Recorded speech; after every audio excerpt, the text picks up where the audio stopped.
Kryetari i PD-s Sali Berisha gjatë një konference për shtyp uroi këshilltarët, funksionarët e PD-s që u zgjodhen në Këshillin Kombëtar. Ai u shpreh se zgjedhjet kanë qenë të rregullta dhe se drejtimi i Partisë Demokratike është ri për të mirë me personalitete ndër më të spikatura të fushave të tyre. Berisha nënvizoi se shqiptarët kanë parë dhe shohin një forcë politike që ka vendosur votën e lirë të saj në themel të ndërtimit dhe funksionimit. Shqiptarët kanë pa dhe shohin një forcë politike që ka vendosur votën e lirë të saj në themel të ndërtimit dhe të funksionimit. Pra, siç e shihni, ka një ripërtritje të madhe me personalitetet ndër më të shquarat të fushave të tyre në drejtimin e Partisë Demokratike.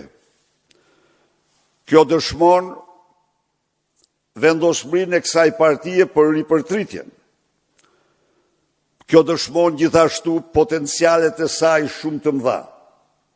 Nga ana tjetër, Berisha u shpreh se Partia Socialiste ka ndryshuar qëndrim dhe synon ta miratojë reformën territoriale pa konsensus me Partinë Demokratike. Ai theksoi se Partia Demokratike ka platformën e saj për reformën territoriale dhe theksoi se PD kundërshton variantin e propozuar nga mazhoranca dhe do të ndërmarrë të gjitha përpjekjet për ta kundërshtuar atë.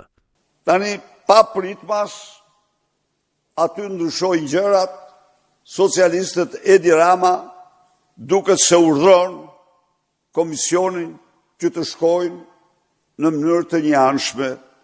Ne sigurisht që kemi platformën tonë, por ne e besuam dhe e vlerësuam që të kemi një ndërmjet një të urtë, një këshilltar të mençur që ka të gjithë ekspertizën europiane të reformave territoriale për të bërë më të mirën. Edi Rama, Partia Socialiste do në të shkoj veças. Ajo është pastaj zgjidhja e tyre, jo e jona. Ne qëndrojmë kundër variantit paraqitur nga ata, kundër formës ekzistuese dhe do bëjmë gjithë përpjekjet tona për të kundërshtuar këtë reformë. Mëtej, Berisha tha se dënon me forcën më të madhe heshtjen e qeverisë shqiptare ndaj deklaratës së ministres serbe, që u shpreh se nëse do të ishte ajo si Miloševići, do ta spastronte etnikisht Kosovën.